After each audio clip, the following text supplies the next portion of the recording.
Hey guys, Hazardous Duty here. Just doing a quick take on these BP-51 Old Man Emu coilovers that I purchased for my 18 4Runner. These will be going on today, and this will be a replacement to our factory system. I'm putting the BP-51, some Icon upper control arms, delta joints, so I'll do a separate video on those here in just a bit. As well as Old Man Emu 889 rear springs. I do have the matching BP-51s for the rear, and some other stuff. So I went with these. I live in Michigan. We've got a lot of snow, a lot of salt on the roads, things like that, and the vehicle is typically a daily driver, but we do go to places where I'm going to need something better than the factory system in short. So I went with the BP-51s due to the anodized coating on these. King does not offer that anymore, and they used to, but when I called they said they can't do it, and if they do it, there's a huge fee on top of it. So we didn't really like that. And then although I do have the Icon upper control arms, the Icon customer support was lacking in everything that I've read on the forums, and as well as when I tried to contact them, it was very difficult. So I went with the Icon upper control arms for different reasons, which I'll cover in that video. But for the BP-51s, these are produced by ARB, and they have a great history of customer support and great build quality. So I went with those, and I also really like how they look. So part number on this is a BP-51900002R on this one, and the other one is the left, and it'll have a matching designation, maybe 001L or something like that. We'll take a look at it in a second.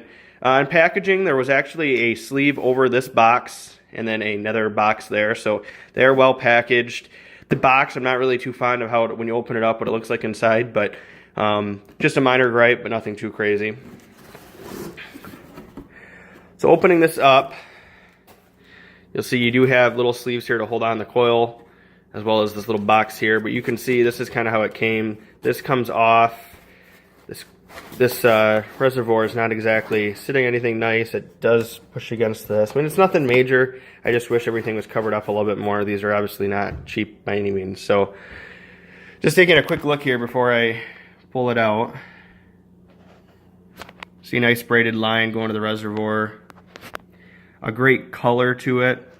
And then you can see here you do have adjustable compression and rebound. So your top one here is rebound, and then your bottom one is compression. You can see it says rebound there and compression. So it comes with a tool that you can put it on right through these, and I did talk to someone on the forums, and you can do this while it's on the vehicle.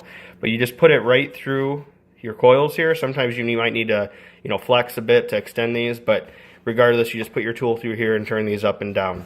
So adjustable compression and rebound, typically that's something you're going to pay even more so on a King or something along those lines. So that's a real nice perk there. And I do like that it's right here on the shock body. It's nice on the reservoirs per se, but with the way ARB mounts these, they're kind of hidden to protect them and keep them out of sight. And if they were adjustable on these, I'd be digging into the engine bay. So don't really care for that. And then you can see on the bottom, you got just generally nice craftsmanship. Just say BP-51 right there as well. So let me pull these up, stand them up, and have you guys take a look at them outside the box. 1 second.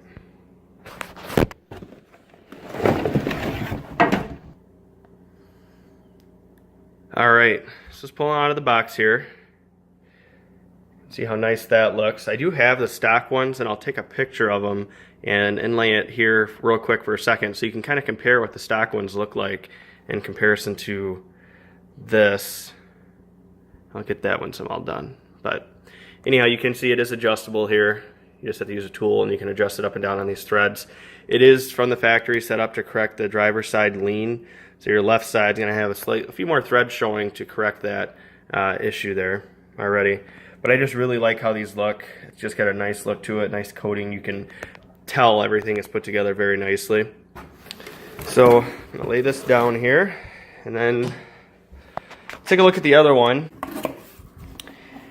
Putting on a cover over the winter, and I am going to face the Icon towards the inside of the vehicle so you don't actually see it. But this will protect the actual coil from the salt. Even though it does have a coating, I don't like to take risks. So you can see this is a nice neoprene cover. It's almost like a wetsuit. And it goes right up to those threads, real nice and tight.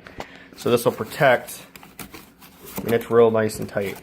And it could stay on all year, but a lot of guys I've read use these and they really enjoy it, but it's hard to find them without Icon's name on it. So it will be facing towards the inside of the car. You will not see Icon, and I'm not trying to fake. In fact, I don't want to support Icon with their coilover systems. So it's not anything like that. It's just something to really protect these coilovers, and I think it's a great product from them. It's just the product they're covering doesn't always. I'm sure it's a phenomenal product in itself, but the customer support should match the product, and from what I'm hearing, that's not the case. So the left one looks exactly the same, so I'm not going to worry about that. If you guys have any questions, feel free to put a post below, and I'll be glad to answer. I'm going to try to get a video of the 4Runner actually utilizing these coilovers through some bumpy terrain, so that'll be being uploaded soon. And also stay tuned as well for the review on the Icon Delta joint upper control arms for the 18 4Runner. All right, guys, stay tuned, subscribe, like this video, and make it a great day.